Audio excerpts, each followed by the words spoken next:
एक चीज़ ऐसी है जिससे हम आजकल 24 घंटे जुड़े हुए हैं, वो है हमारा मोबाइल नंबर। जी। अब जैसे मैं अपनी बात बताऊं कि जब मोबाइल आया था, उसको 28-29 साल हुए, तो मैंने तब लिया था 2-3 दिन के अंदर ही, और तब से आज तक मेरा नंबर वही है, मैंने चेंज नहीं किया। जी।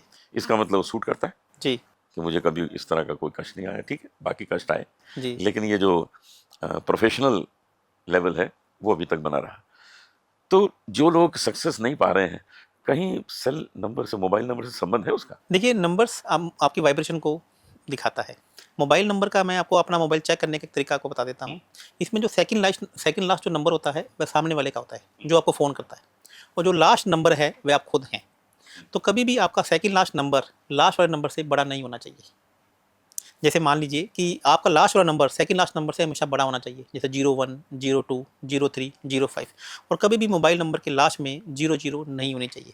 यदि सेकंड लास्ट नंबर लास्ट वाले से बड़ा हो गया तो सामने वाला कॉलर हमेशा यहाँ पर हैवी रहेगा, और यदि सेकंड लास्ट नंबर छोटा रहा और आप लास्ट नंबर बड़ा रहा तो वो सामने वाले से ज़्यादा आप हावी रहेंगे।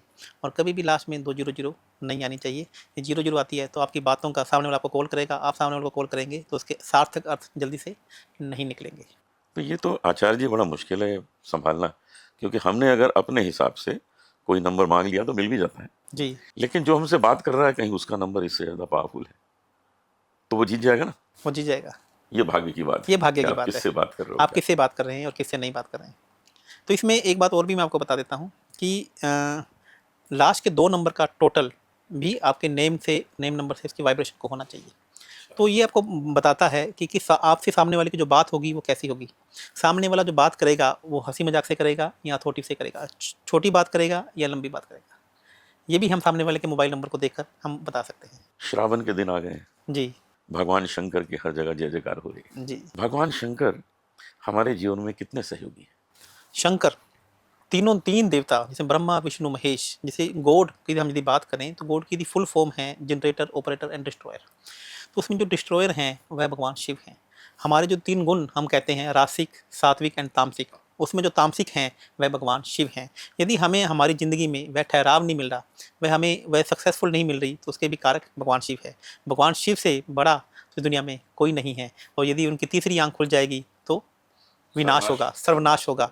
तो हमें हमेशा ही भगवान शिव के आगे, शक्ति के आगे तो अपना सर को झुका के रखना ही पड़ेगा। उनसे पावरफुल या उनके बारे में बात करना भी मुझे लगता है कि कहीं ना कहीं अपने आप को खराब करना है। भगवान शंकर का जब जिक्र आता है तो कहीं ना कहीं रुद्राक्ष का संबंध जुड़ जाता है। जी। कहते हैं कि भगवान शंकर के आंसू हैं जी। रुद्राक्ष। जी। तो रुद्राक्ष अलग अलग लोगों को अलग तरह से सूट करता है। रुद्राक्ष भी बहुत प्रकार के हैं। जी। जो स्पोर्ट्समैन है उसको कैसा रुद्राक्ष पहनना चाहिए? 3 मुखी रुद्राक्ष, 3 मुखी। क्योंकि 3 मुखी जो रुद्राक्ष है ये मंगल का रुद्राक्ष है। यदि आप स्पोर्ट्स में अच्छा नहीं कर पा रहे हैं, आपको आलस आ रहा है, आपका ब्लड सर्कुलेशन अच्छा नहीं चल रहा है, तो आपको 3 मुखी रुद्राक्ष धारण करना चाहिए। पॉलिटिशियन को कैसा लगाना चाहिए? पॉलिटिशियन के लिए जो सबसे अच्छा रुद्राक्ष है वह एक मुखी रुद्राक्ष है। हाँ। एक मुखी, जिसे भगवान शिव का स्वयं का रुद्राक्ष कहा जाता है। एक मुखी रुद्राक्ष आपको नेम एंड फेम दिलाता है, जिसे सूर्य ग्रह से भी देखा जाता है। यदि आप समाज में अपना अलग ही वर्चस्व स्थापित करना चाहते हैं तो आपको एक मुखी रुद्राक्ष धारण करना चाहिए। हम कलाकारों को कौन सा पहनना चाहिए? शुक्र का रुद्राक्ष। अच्छा। 8 मुखी रुद्राक्ष। 8 मुखी रुद्राक्ष जिसे लक्ष्मी का रुद्राक्ष कहा जाता है, जिसे इनर पीस का रुद्राक्ष कहा जाता है। जो आप कलाकार लोग हैं, आपके अंदर इंटरनल आर्ट की जरूरत आपको बहुत ज़्यादा है, तो इंटरनल आर्ट का जो रुद्राक्ष है वो 8 मुखी रुद्राक्ष है। यदि आप ऐसा रुद्राक्ष पहन के चलते हैं तो आपकी इनर पीस आपके अंदर डेवलप होना शुरू हो जाएगी। ये सब संभव है मिलना? हाँ, बिल्कुल संभव है। इसमें आप हमने भी अपनी एक वेबसाइट शुरू की है अभी, लाइफ चेंजिंग एस्ट्रो। तो वहाँ पे भी हमने जितने भी रुद्राक्ष हैं उनको अभिमंत्रित 100% नेपाली हमने उनको अपनी वेबसाइट पे डाउनलोड किया, वहाँ पे जाकर भी खरीद सकते हैं। ये जो मैं स्फटिक पहनता हूँ, जी। क्या ये भी रुद्राक्ष की तरह ही काम करता है? स्फटिक जिसे पृथ्वी तत्व से देखा जाता है, पृथ्वी तत्व यानी कि हमारे नंबर्स की मैं बात करूं तो 2, 5, 8 जिनके नंबर्स ये मिसिंग हैं तो ये माना जाता है कि उनके पास पृथ्वी तत्व की कमी है, तो उन्हें स्फटिक या ब्रेसलेट पहनना चाहिए। और इसी प्रकार से यदि मैं एस्ट्रोलॉजी की बात करूं तो पृथ्वी तत्व की जो राशियां हैं, वृषभ राशि, कन्या राशि और मकर राशि, ये तीनों राशियां आपको पैसा, नेम एंड फेम देती हैं।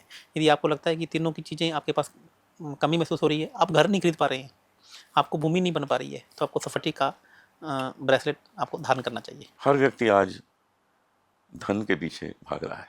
जी। सच तो ये है कि धन मिल भी जाए जी और स्वास्थ्य ठीक ना हो जी तो वो धन मट्टी के समान है। जी आपने देखा ही था कोविड के टाइम पर लोग करोड़ों रुपए कार में लेके घूम रहे थे कि कहीं से उनका इलाज हो जाए, जी और कार में ही पैसे रह गए और लोगों की मृत्यु हुई है। जी।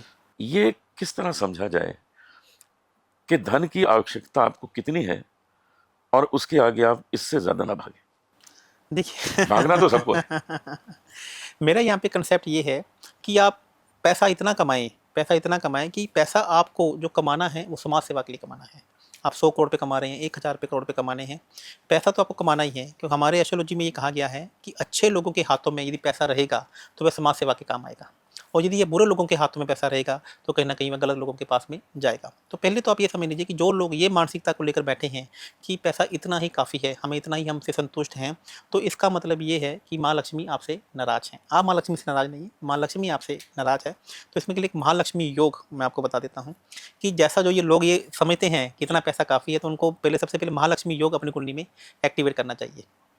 तो महालक्ष्मी योग कैसे एक्टिवेट होगा? धागे वाली मिश्री लीजिए, अच्छा, उसका चूरा कीजिए, उसको थोड़ा सा पीस लीजिए, ग्राइंड कर लीजिए, और उसके अंदर हरी इलायची डालकर आप माँ लक्ष्मी जी के मंदिर में या गणेश जी के मंदिर में भोग लगाना चालू कर दीजिए। तो बुध जिसे इलायची से देखा जाता है और शुक्र जिसे धागे वाली मिश्री से देखा जाता है, तो जैसे ही आप इन दोनों का भोग लगाना शुरू कर देंगे तो पैसा भी आपके पास आना शुरू हो जाएगा, और पैसे के प्रति आपका जो अट्रैक्शन है वह भी शुरू हो जाएगा।